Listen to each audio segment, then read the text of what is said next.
Dear fellows, इस video के अंदर हम मिडल ईस्ट कंट्रीज़ के बारे में बात करेंगे।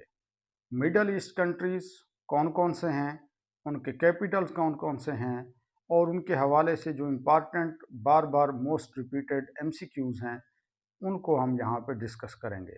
आपको मैप के अंदर मिडल ईस्ट कंट्रीज़ नज़र आ रहे होंगे। सबसे पहले आपके जहन में ये सवाल उठ रहा होगा कि मिडल ईस्ट को मिडल ईस्टर्न कंट्रीज़ क्यों कहते हैं। तो ये असल में पुराने ज़माने में जब लोग तिजारत की गर्ज से ईस्टर्न कंट्रीज़ की तरफ आते थे, ख़ास तौर पे जो वेस्टर्न लोग थे, तो वो फिर ये कहते थे कि ये हमारा जो इलाका है पाकिस्तान बरसगीर सब कॉन्टिनेंट का इलाका और इवन के जापान तक का, ये ईस्ट ईस्ट इसको कहा जाता था। और वो जो यूरोप वाली साइड है उसको वेस्ट कहा जाता था और इसके दरमियान का जो इलाका था इसको वो मिडल ईस्ट कहते थे। तो ये इसकी जो मेन वजह है मिडल ईस्ट का नाम पड़ जाने की।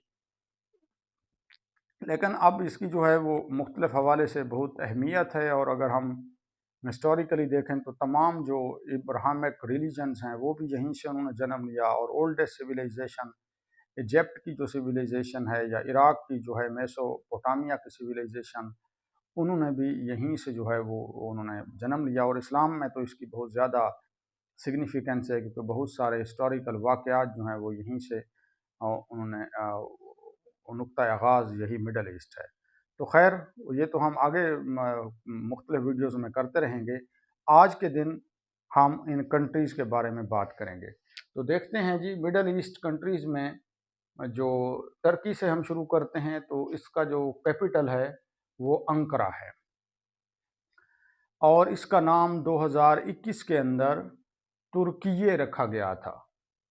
टर्कीये, TURKYA, क्योंकि वो जो टर्की था वो एक बर्ड का नाम भी है। तो उन्होंने, क्योंकि जो डिप्लोमेट्स वगैरह थे वो इसी तरह टर्कीये रखते थे ताकि वो डिफरेंस कायम हो सके उस बर्ड के नाम में और इसमें। तो फिर इन्होंने भी 2021 के अंदर ऑफिशियली तौर पे तुर्की के स्पेलिंग ये लिख दिए। उसके बाद इसके हवाले से एक और MCQs है कि टर्की के अंदर जो असहाब कहफ हैं, 7 स्लीपर्स हैं, उनकी गार भी टर्की के अंदर मौजूद है। नेक्स्ट चलते हैं, टर्की के नीचे सीरिया है, मैप के अंदर आपको नज़र आ रहा होगा। इसका कैपिटल दमिश्क है या दमस्कस। उसके बाद इराक है, इराक का कैपिटल बगदाद है। ईरान है, ईरान का कैपिटल तहरान है। अब हम टर्की से ऊपर थोड़ा सा साइड में चलते हैं तो ये एक मुल्क है जिसको सिप्रस कहते हैं या उर्दू में कब्रस। इसका जो कैपिटल है वो निकोसिया है। निकोसिया निकोसिया जो है ये मेडिटेरेनियन सी के अंदर एक आइलैंड है।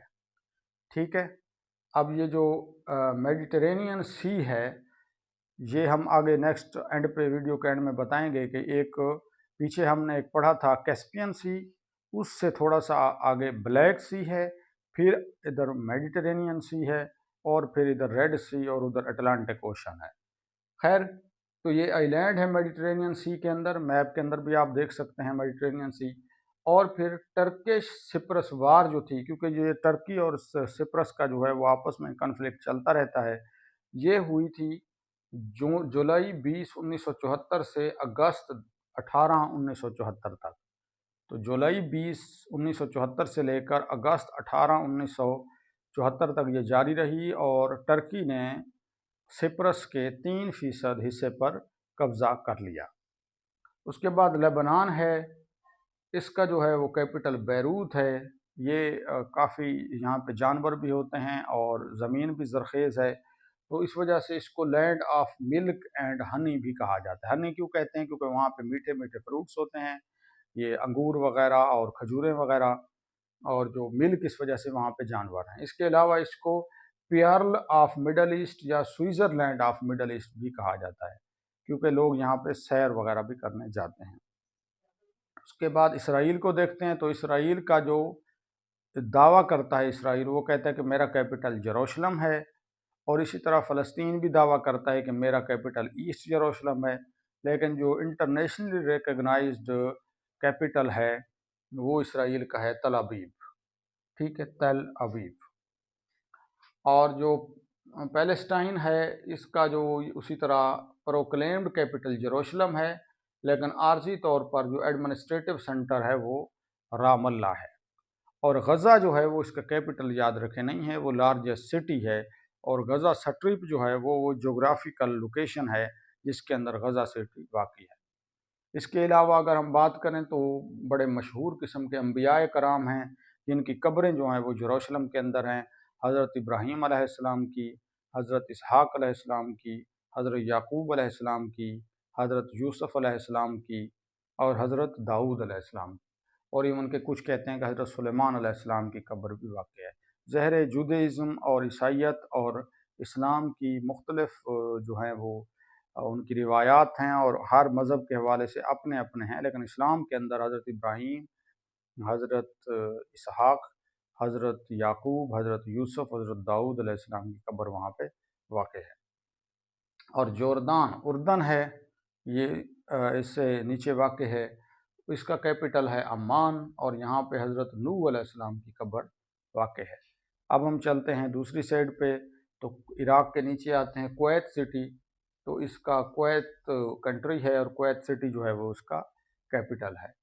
بحرین پہ آتے ہیں، بحرین کا جو کیپٹل ہے وہ منامہ ہے، اور اس کو آئی لینڈ آف پیارلز بھی کہا جاتا ہے، کیونکہ یہ یہاں پہ موتی جو ہیں وہ بہت زیادہ ہوتے ہیں، دونوں سائڈوں پہ اس کے بحرین کے سمندر لگتے ہیں، اسی وجہ سے اس کو بحرین کہتے ہیں کیونکہ دونوں سائڈوں پہ سمندر ہے، تو یہاں پہ موتی بہت زیادہ ہیں۔ اور اس کے بعد قطر ہے، قطر کا کیپٹل دوحہ ہے۔ اس کے بعد U A E, United Arab Emirates ہے، اس کا کیپٹل ابوظہبی ہے۔ دبئی جو ہے وہ موسٹ پاپولس سٹی ہے۔ اس کے بعد عمان ہے، اس کا کیپٹل مسقط ہے، اور یہاں پر حضرت ایوب علیہ السلام کی قبر واقع ہے سلالہ سٹی کے اندر۔ اور اس کے بعد یمن ہے، اس کا کیپٹل صنعا ہے۔ اس کے بعد ایجپٹ ہے، اس کا کیپٹل کیرو ہے۔ اور اس کے بعد جو سعودی عرب ہے اس کا کیپٹل ریاض ہے، اور یہاں پہ حضرت اسماعیل علیہ السلام کی قبر واقع ہے۔ اب ہم چلتے ہیں بلیک سی کی طرف، تو بلیک سی جو ہے یہ ترکی سے اوپر واقع ہے، اور یہ ڈیوائیڈ کرتا ہے یورپ اور ایشیا کو۔ اسی طرح ریڈ سی ہے، یہ افریقہ اور ایشیا کو واقع ڈیوائیڈ کرتا ہے، یہ جدہ سے مغربی سائڈ پر ہے۔ اور اگر ہم ڈیڈ سی کی بات کریں تو یہ ایک سالٹ لیک ہے جو اردن کے ساتھ ہے، اور ایسٹ کی سائڈ پہ اردن ہے، اور ویسٹ سائڈ پہ اسرائیل ہے، اور ویسٹ بینک ہے۔ اور اس کی مزے کی بات یہ ہے کہ یہ ہے تو اس کو کہا تو ڈیڈ سی جاتا ہے، بحیرہ مردار، لیکن یہاں پر انسان جو ہے وہ اخبار کھول کے پانی کے اندر بیٹھ کے پڑھ سکتا ہے، کیونکہ یہاں پہ سیچوریٹڈ یہ سلوشن ہے نمک کا۔ Thank you for listening.